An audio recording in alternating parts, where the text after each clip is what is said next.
once again to Beyond the Seed podcast. My name is Winnie Nanteza, your host. And today I have two beautiful people on set with me. It is World Veterinary Day, 25th April. It is celebrated every year. And I think when I say veterinary, you would know we are speaking cattle, we are speaking poultry, we are speaking goats, we are speaking all those things.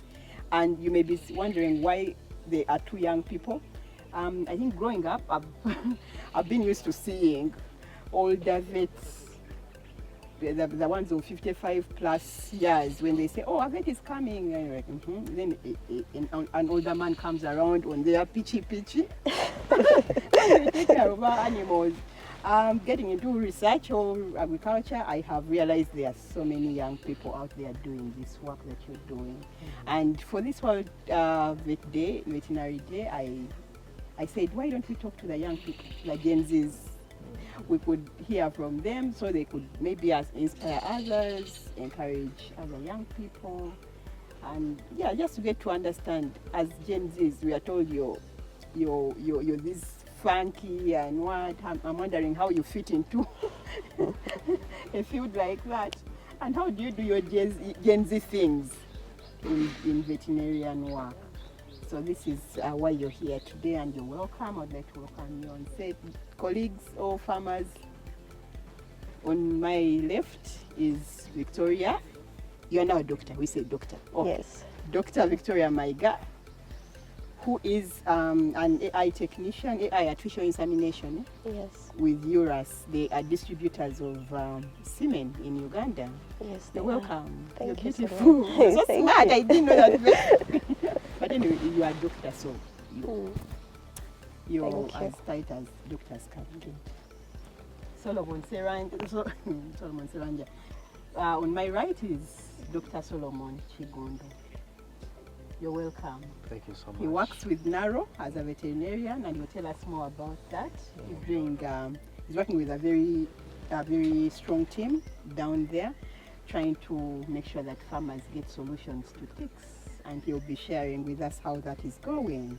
So to start off, what is the hardest? I start with an easy question, so we see how to flow into the hard stuff. So Victoria, what's one of those? What's that one thing you mostly enjoy as a vet task? Any vet task out there that you actually enjoy? Wow. As already mentioned, I'm an AI technician. One of my greatest experiences I've had is to see myself taking on these assignments. Like, it's so unique and not so common out there to find. Is there one thing you enjoy doing as part of your work? What is that? Like whenever I engage these animals, specifically to see that I make a cow pregnant, like it so sounds fantasizing, and because this work is mainly known for the other genders, but even as the young girls, we are coming on board to deliver, and trust me, results are so promising, and that fills my joy so much. Yeah, seeing that. Solomon, what is that one thing you enjoy being a vet, but that one task that you enjoy doing? Yeah, it's quite a number of them. But first, thank you so much for inviting us here, and thank you so much for the fact that you think the young voices should be heard, and for putting them out there for the rest to see that this profession is not only for the old, like you've rightly said. For that we appreciate you. That one thing that I really enjoy, for me in this profession, it's I enjoy so much. I enjoy it entirely, but most importantly, the fact that I'm the voice for these beings that do not speak, that I can tell, I can speak their pain out and intervene in kind.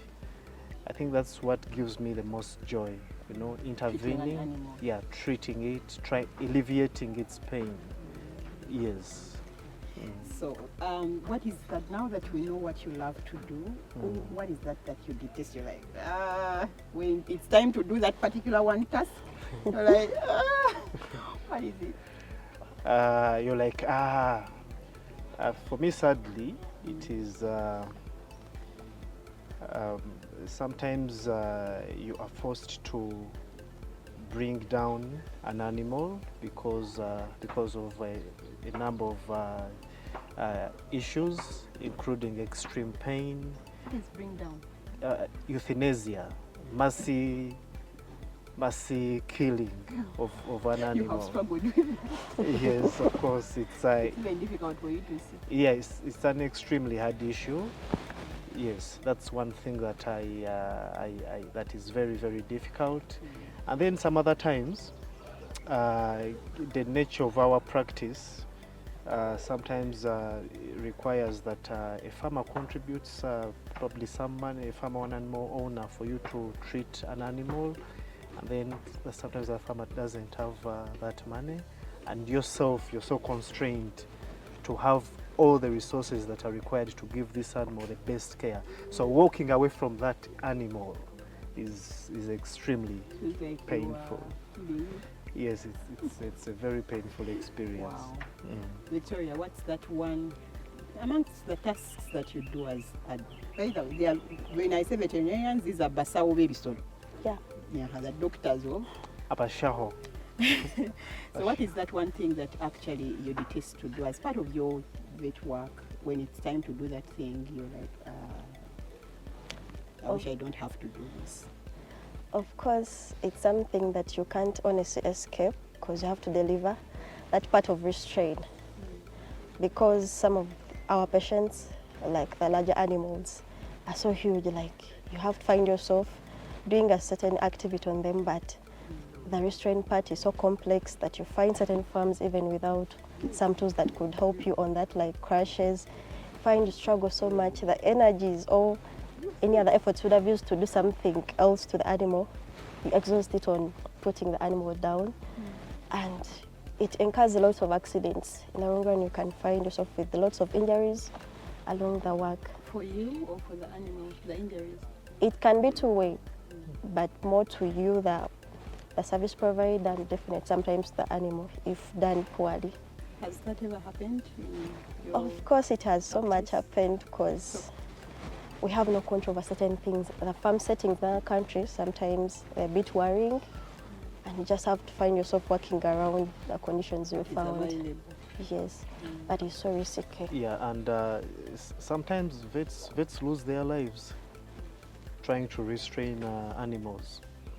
Yeah, because sometimes you go to a farm, for example, and the farm does not have the necessary restraint structures, like crashes, that can actually hold the animals in position for the vet to do the procedure that they have to do. So you find vets getting injuries. But not only vets, even the animals. You could go to treat an animal, but because of the poor restraint structures, the animal gets injured and possibly dies in the process. Yes. Wow. From the outside, we don't think about those things. Did you want to do this? Did you want to be a vet? Or life just took you there? Sure, there is one common term they normally refer to vets, that we are Vet chose you. frustrated doctors, and vet honestly chooses you, because most of us come to campus when our mindset is so much on the human world. So when that side doesn't work out, you find yourself into vet How did you school. find yourself? Of course, I was a BCM student and I was so much yearning to be a doctor at the end of the day. So when I saw myself Which in doctor? the human doctor at first, of course, that's everyone's kid's dream, to become a human doctor. And when I saw myself not able to make it there, the only option I could go for was veterinary medicine, because I know at the end of the day I would become a doctor. So that's how things started. Yeah, I went for vet because I knew I would definitely become a doctor. You wanted that, Yes. that thing on your name. Dr. Solomon, Did you know after when you're in, I don't, by the way, for me to be honest, I don't remember, I'm a journalist by profession, but I remember making that decision when I went to school to pick my results. I was an arts student, obviously, and I met my literature teacher at the time. And she was excited. I had passed my literature so well. She said, "You know what I went to do?" And I think at the time, this course called procurement was picking fire.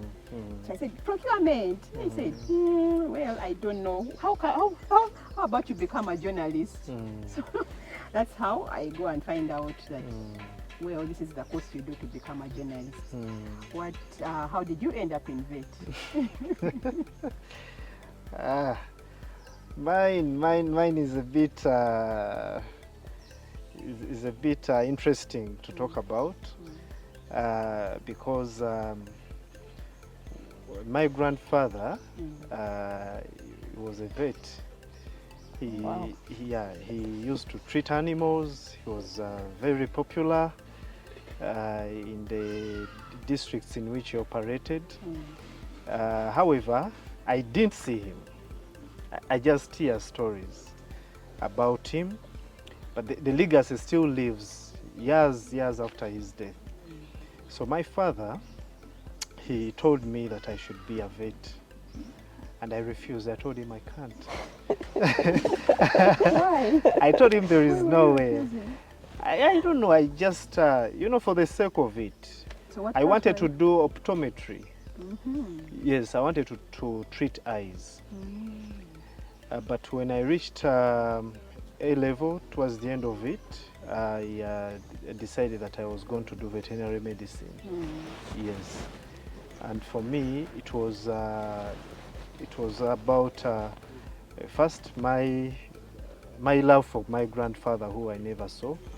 The name Chigundu is actually his. Yes. So I opted for it, but also for those, animals don't talk. One time I found, before joining vet school, I found a rabbit that was struggling for its life. A crew struggling, and I could do nothing whatsoever. I put it on table, trying to... What age were you about? I was in my vacation, senior six. Yes, senior six vacation, waiting for the results to come back.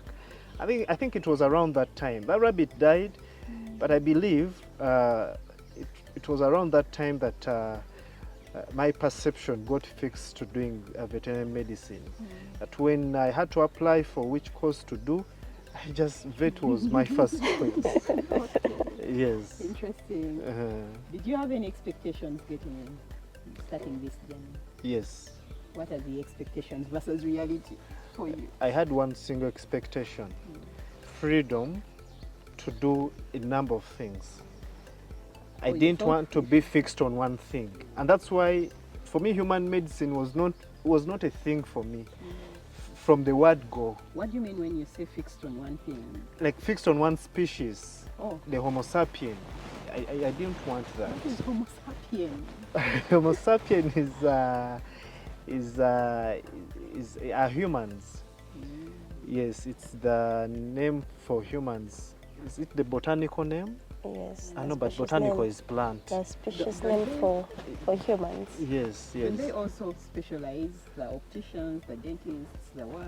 Yes, but you see, even when they go deep, according to my understanding, they are still fixed on one thing. But veterinary medicine promised freedom for me. Dogs, cattle, goats, sheep, pastures, economics, all that. That's why those were my expectations. And what's the reality? It is the reality. Oh. It is the reality. Anything that you expected that is outside what you've said now, that has shocked you, the reality is different? About veterinary medicine, I think it's more on the compensation for the work done. Yes. Now that is, I would say that is the reality. The reality is a shocker. Yes, ground indala nnyo nnyo nnyo nnyo nnyo. Ground indala nnyo. That's I think that's the only thing that a vet has to work extremely hard to earn a living. Yes. And you know, you see them in the fields, on the borders. A vet has a very huge sub count that they cover, you know, like it's just too much work. I thought they were on the And the border compensation because- is a little low. I thought they were on the border because they can't drive cars all over. It's faster, it's easier. But risky, No, but what I extremely mean is, I risky. thought they had cars. They're on the border because it's easier to move around. Not all It's not the truth. No, it's not that Not- truth. yeah. It's not that They truth. just have that border. That's yes, all they have. yes, they use, but of course it eases mobility and access to hard to reach areas. But the reality is that, you know, they have to do those rounds so many times just to earn little. Yes, that's the only reality, like you said. Dr. Victoria, expectation versus reality. What did you think getting in and what did you find? Honestly, my number one expectation I had, I saw myself not struggling so much to get a job afterwards, because it was shortly after I joined vet school that I recognized that it's the only veterinary school we're having in the country. And we are few students already honoring for it, meaning Uganda is only relying on that minimum number of scientists. But as years, it's a painful story. Yes, fine, we could be that a few number, and the workload is huge on us. And whatever price we have to be given at the end of the day, it's not so much correlating. You find a vet, the fact that you've been trained to be a resilient person, find yourself delivering a lot, but the input is so disappointing. Actually, you reminded me. We find sub-counties that have just one vet doctor. But Yes. it's the reality. A whole sub-county. Yes. And the guy is running from left to, you call the guy for a Yes. meeting, Yes. or maybe a training, Mm. and he can hardly sit. Like, I am going. I have a meeting. Yes. They are calling me. This animal is giving birth. Yes, and no wonder vets world over, by the way, suffer from a couple of mental illnesses, like depressions. Yes, because you know you do just so much, your compensation is little. You have little time for yourself to rest. You know, all that to enjoy life. Then also the other that I expected that you know, as a vet you have all the medicines that you need, all the equipment that you need to do procedures.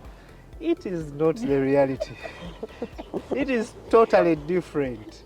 You could see your patient going because you do not have certain equipment to use to save them. There are many animals in Uganda that we cull or dispose of, you know, just because we do not have the necessary equipment to save them or to restore their health. Yes. Wow. So, what was your first day like? Like, do you remember? The first day you went out there, leave alone the practice.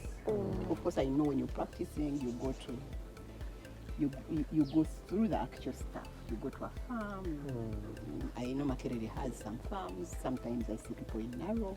But this day when you got a job, an actual job, and then you have to do this job, how was it like? Do you remember anything peculiar? Anything sad that shocked you? Or in your life as a vet in Uganda? What has been one of your shockers or difficult or challenging moments? You would go first? Okay. Me, my first time experience in the workspace, because I was working with a small animal clinic, and by the way, in the pet practice, these pets are more like family.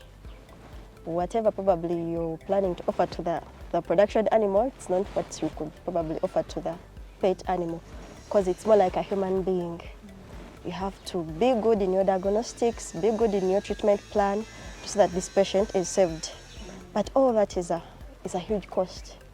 And some of these costs are so threatening to the pet owners. Some of them honestly can't afford them. Like, we received so many cases, but at a junior basis, farmers weren't able to, or rather the pet owners weren't able to meet the cost of treatments to their pets, and they loved them so much. And you as a veterinarian, you're tasked with a role to save a life of this animal, but at what cost? The treatments. Do you have a particular example of a moment where it was so expensive, and how much was it, and how did that go? Yeah, more of like, you see, kids love so much these puppies. A little boy came around clinic, he had this puppy. It was a crossbreed, and it was suffering from parvo. Little did this kid know that probably this puppy at a specific period of its time, it had to receive a parvo vaccination. It missed that time. By the time it was brought at clinic, it was in a terrible state. And as you could relate, the treatment plan for parvo, it's too huge and expensive. How much is it? Average, it could go for about 300,000. But remember, this was a little kid bringing the puppy, like crying out, "Miss, how kindly help my puppy to survive." But look at the kid, even the survival rates are so low because it's too late. This is a condition that could probably be prevented via vaccination, but it's already ill. Chances of saving it are low, and it's a kid. I remember you're also working at someone's clinic who's expecting money at the end of the day. When you record certain cases, they expect probably there is money attached to that, because a lot of medicines you're going to put in. So it was pretty painful. We couldn't save the puppy, however much we could try to. Even keeping constant of the payment bit of it, it was really at the dead end stage. Yeah, it was so painful because the owner was a little kid. Yeah. Well, I think for me it is the fact that you know, a vet could actually focus their energies on research, to research solutions that could benefit many more animals, and that's what I see being done in Narrow. Yes, like both vets and other scientists are dedicated to finding solutions that benefit the entire national farming landscape. Yes, that's an interesting thing that I found.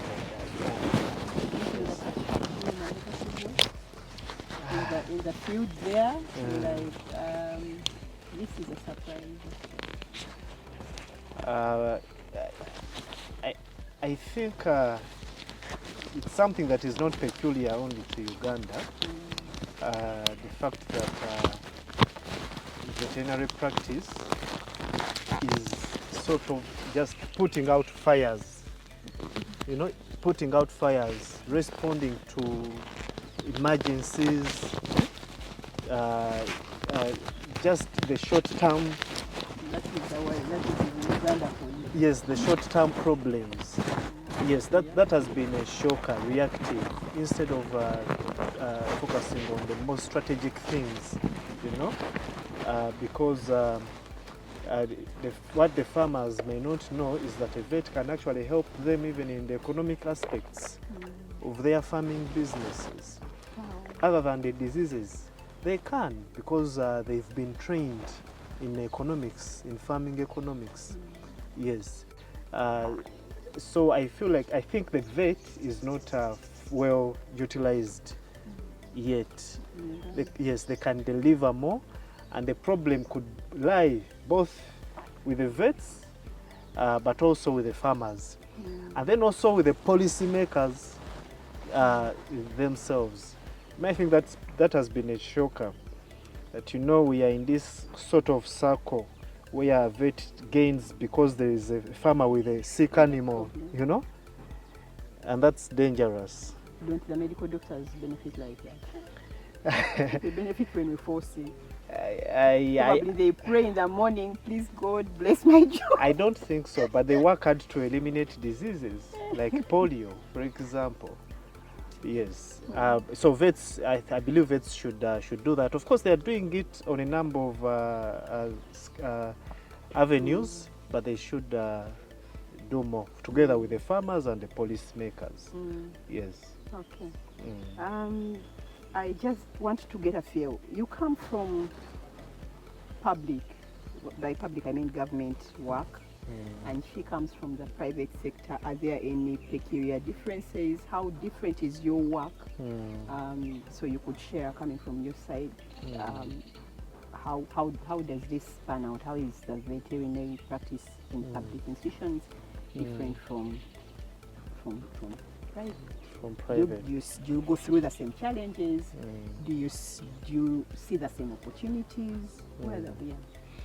Okay, by government, I don't think I'm representing the entire government workforce as vets, because I work with an agency, a government agency, and there the conditions are completely different from the ones that say the vets you've talked about, one having a big sub-county to handle. So here in the agencies, it's very interesting work filled with a lot of growth, yes, and with a lot of support from the vets that are higher than myself. So for me, it's interesting. It's a dream come true. You're enjoying it. Yeah, I really enjoy it. But that is, I'm not speaking for all the vets in the government, structure, just for the agents like Narrow. Yes. Victoria, what does it feel like working in the private sector as a veterinarian officer? Of course, on my side, I could say it's satisfactory because I was a bit intentional on my career path, because the profession itself, veterinary medicine, it's broad. Honestly, if you want to deliver efficiently, you can't do everything. You need to identify yourself with a specific niche, and you perform better that way. So me, I chose the production line, and I wanted to work along with competent people, I could say. People who are reliable, who have done some good research. They can source out ideal products for serious commercial farmers in the country. Because at the end of the day, we have that huge goal we need to attain, improving the national herd, and we need a reliable team. We need good products such that our results can be assumed on time. So I chose to work with URAS, a breeding company, because of their mandate. It's so clear to me, and I feel comfortable working along with it. Interesting. Yeah. Now, and I think the fact that you have a certain set objectives that are well defined for you to work on, well defined goals, makes veterinary practice amazing. And I think an agency like Narrow is not so much different from a private organization. Yeah, because you see, even in Narrow, the joy of me, a young vet, working on a product and eventually taking that product to the farmer, you know, it is just amazing. And then it's improving lives for the farmer. Exactly. Yes. Drawing back to the theme of the year for the veterinary world, for the veterinarians World Veterinary Day. The theme for this year is veterinarians are guardians of food and health. And in there, I wanted us to talk about what is happening right now, what you're doing right now in your different spaces, in the public and the private. The theme highlights the crucial role of veterinarians in ensuring food safety, animal welfare, and public health from farm to fork, while addressing zoonotic diseases and antimicrobial resistance. As far as this theme is concerned, could you just share briefly what you're working on, any innovation you're working on that is in line with the theme for the year, just briefly? Currently, I am working, or rather contributing to efforts for the rollout of Narrow's anti-tick vaccine, Narrovac ATV1.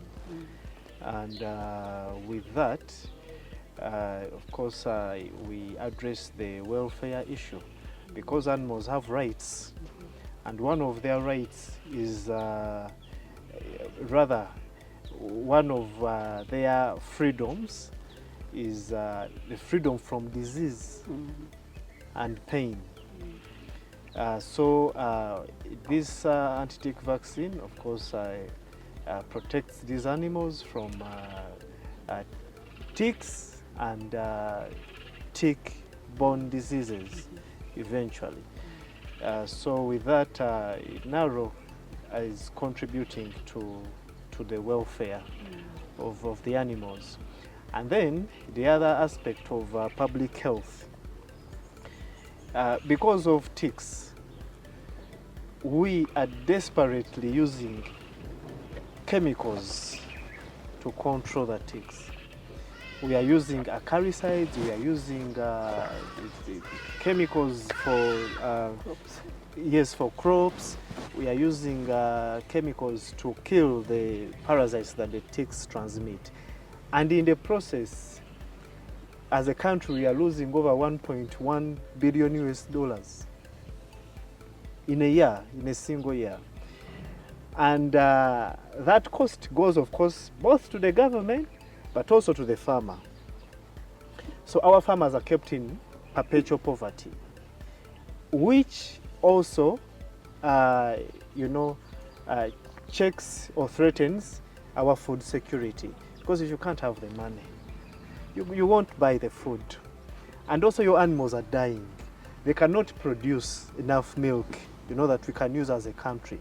And on top of that, we take these chemicals in the food that we eat, which exposes us to cancers and also predisposes us to antimicrobial resistance, So I believe I'm well positioned to tackle some of those things. It's what you're working on now. Yes, Interesting the things that we are working on. Dr. Victoria, right what now. is happening in the private sector as far as the theme is concerned? What are we doing to make sure that we have safe food and public health or animal health? Of course, one of the key roles of a veterinarian, we are stewards of One Health. If it's a circle of One Health as a whole, the human, the animal, the environment, you find a vet in the center of it all. Because we take part in the production chain, we are the chefs, we are always in the kitchen cooking. When I visit your farm to, say, inseminate your cow, I don't just come, give this cow a pregnancy and I walk away. I have to keep around and help you assess your farm, its performance. You might find that certain farms are like dairy farms. Here we are at a dairy farm, but even the quality of the milking probably they are selling at farm gate, it's not of ideal quality for human consumption. So it's upon me, the veterinarian who has visited this farm promptly, to check around and see what's the kind of quality my farmer is producing at the end of the day. Because most of them, they tend to recall that something's not right when, say, they experience a drop in milk production. It's then they be like, Musa, what can I do about this? But examining all the herd, you find a terrible incidence. You try to draw the treatment plan, you have to go ahead and advise your farmer that, my dear, we have to observe the withdrawal period because this is milk directly consumed by the public. Because all of us, even you can relate when you have a sick one at home, you always encourage them to take on milk, meat, these products directly from the farm. But there are chances, most of these products, or like the milk, the meat, it's from these sick animals that probably have been slaughtered after failure of a certain disease. So it's upon you, the veterinarian, to advise your farm accordingly about the safety of the products they are supplying to the market. And what is happening? What are you Yes. doing? What is new coming from Exactly. private So in the food security thing, we always encourage farmers to have productive animals. We should stop this business of keeping animals as a luxury, I should call it. So, because we need sustainability at the end of the day. One of the themes for the Agriculture Expo this year, it was farming as a business. Most of our farmers, we noticed in Uganda, they do things in a joking way, but it has come to be a challenge after noticing that probably our sector contributes to a greater GDP of our country. Most of them are trying to bridge up the gap of doing commercial way, but it comes with a cost of dealing with the rightful team, the professionals like the vets, to do the rightful thing, because if you don't do, you'll be affected at the end of the day and you won't regain the profit margin you're thinking of probably. And then also on the issue of zoonoses, vets, as vets, we are collectively at the forefront of fighting zoonoses through reporting and through treatment of the sick animals, and then most importantly through inspection of animal products that humans eat. Humans can easily get diseases from animal products. When you say zoonosis, you mean the diseases that affect humans and come from the animal to the humans. The likes of Brucella? Brucella, yes. Salmonella, tuberculosis. You see a number of them. And as vets, we can examine the animals and tell that these animals have salmonella and condemn them from people eating them. And the government, for example, employs a vet at every abattoir to inspect meat, such that whatever meat that comes to humans is fit for consumption, and humans won't get diseases through it. At this point, I want to know, as we bring this to a close, I feel like the opportunities are immense in the field, in your field. Part of the challenge is that you're mentioning things to do with people not being paid well. There are farms that don't call a vet. Yes. Are they not? They are there. And so it's not a lack of work out there. It's other issues that could be fixed at more policy, maybe policy level. So I just wanted to check with you. You are enjoying vet work, are you? Is it worth it? We are, but of course, I'm sorry to submit this as well. We're having some consuming vice. I think it's just upcoming on board. Most vets, there is the introduction of the new Uganda Veterinary Council that it's killing us by our neck. Oh my God. Why is it? Why are you saying it's killing? I thought if you have a board or a council, yes, that's like a professional body which is going to be taking care of everybody, networking and what? That could be something everyone could assume of, but setting their guidelines sometimes, they're not just okay. And they have no valid kind of justification for this kind of policies. Because like some of us are new to the profession, we are junior vets, but you find that the requirements up there, they just can't allow you to keep in the profession. You need the license, but the requirements to be taken on, the fees to be paid to undergo all that kind of criteria, it's so suffocating. At some point you feel like, am I in a rightful profession? Your council that could be probably safeguarding you, it's suffocating you. Your would-be clientele, the farmers, some of them are funny, they don't want to meet your course. So you're left in dilemma, what can you do to sustain yourself in the profession? Honestly, our new body needs a valid justification of whatever they are planning for us or whatever they are planning for us to meet their conditions and terms. Is that just difficult for the young vets? I've heard stories about the new UVC, and I've heard voices coming from across the board, from the youngest vet to even some of the old ones. And I think the issue is about the fees that they want vets to pay to the council for licensing and registration. It amounts to about 800. 800,000. Yes, per year. Yes. Yes. Per year. Yes. The license is annual. Yes. Yes, it's annual. So I think being in the young vet's shoes, that's quite a sum. That's a lot of money, and it's extremely unfair. Yes, I've not gone so deep into it because narrow pays for me. Narrow pays for me that You money. can't feel the Yes, heat. even when it was little, with Uganda Veterinary Board, narrow was paying. But I think UVC has to look into this. UVC, you have to listen to the voices of the young vets. And you have to do it as early as you can. Otherwise, every good thing that you're trying to do will be obsolete. We know they will. You will be bypassed. I think they will act. Yes, they should I act. just wanted to see what opportunities are there for young people in 1 minute. Okay. Yeah. Now, We want to see if we can entice more people yes, I don't think we have to entice people into veterinary practice. Why? You want to be there alone? You want to eat alone? It's a very sweet practice. Yes, live for the few issues that we have mentioned. Veterinary practice is very amazing here in Uganda, and it's a field that I would recommend anyone to go into.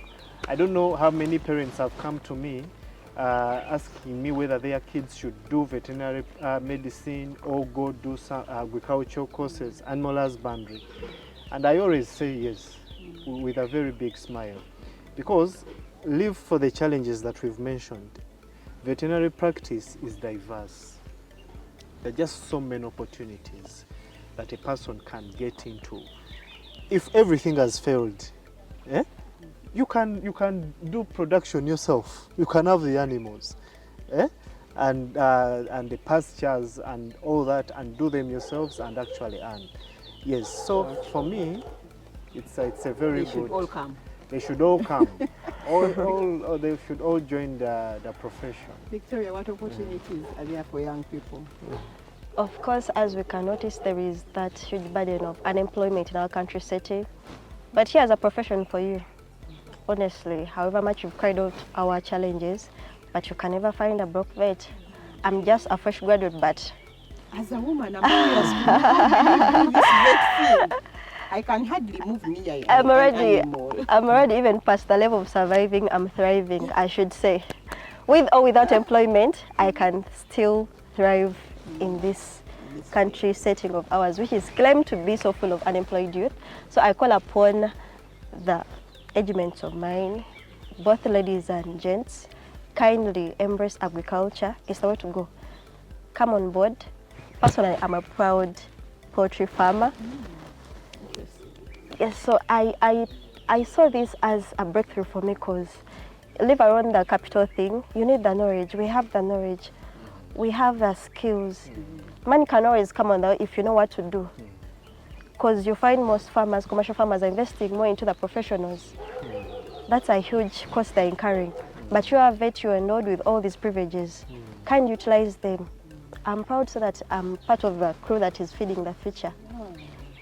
Yeah. And then also, Vicky, a farmer spends about 80% of their income, especially a cattle farmer, on disease control.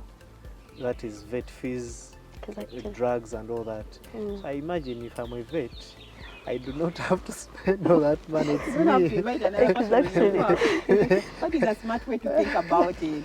But of course, that's for a young vet. I know as you grow, responsibilities become more, and you need someone else to do that for you. As a vet, you can do everything. You can treat everything. Yes. Or do you Yes. also guys specialize and you're like, for me, I am for poultry, and I'm for the eyes of the poultry. Yes. Are there those specialties? Yes, there are specialties in veterinary practice. There are people who you find are treating cattle and cannot do piggery or whatever. They can actually do. They can treat cattle, pigs, but then a vet can decide that I will focus all Midwife. my Is it called energy midwifery? on cattle. It's called art or Assistant. theriogenology. Oh, Yes. wow. Okay. Yes, so a vet can focus there. They can focus on poultry.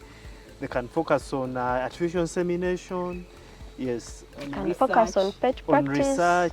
Yes, pet practice. Have you seen pet hospitals? Yes, yes. And I'm wondering, why don't we have animal cattle as they should? Can I just walk into a hospital for Our hospitals are always on farm. We covered everything on farm. Wow, thank you so Yeah. much. So, Gen Z's out there, you've heard for yourselves. There is a lot of opportunity beyond even what we're talking about right now. Sure. I've realized in agriculture, as a sector or as a field, from an outside person looking in, it is so huge. It is so diverse. It is full of opportunities, not just about being a farmer, but also as people who work in the sector. And it is so open. I get disappointed that in school, in high school, we don't get to see this. I don't remember to understand how diverse this thing was in school. I don't. And to be honest, I loved agriculture. I think among the sciences it was one subject I was passing, but it didn't make sense. I'm like, okay, so am I going to go and put on gumboots and go to the garden? It didn't make sense. But to come in here, and now I know there's a pathologist and a virologist, a breeder, a vet, a what. I'm like, wish we could have come into this thing and participate. There are so few. So, this World Veterinary Day, as we celebrate it this year, I felt it important to highlight one of them, the most important people, one of the most important groups in livestock, in the livestock sector, the vets. And I purposely had to invite on set the young ones so that we can try and encourage, have a beautiful conversation like we've had, sharing from their experiences, things that affect them, how they got in here, opportunities, and I hope you have loved this particular episode. I'd like to implore you to subscribe if you haven't. You're going to miss good things when we upload them. So subscribe if you haven't, hit the notification button, like, comment, and share the videos with people you think will love these episodes. Thank you so much, guys. It has been an honor hosting you. I believe we have many more conversations we could actually have on other areas in livestock, and I'll be calling you to make sure that we have these conversations. It will be a pleasure. Thank you so much. So much for coming. Bye-bye.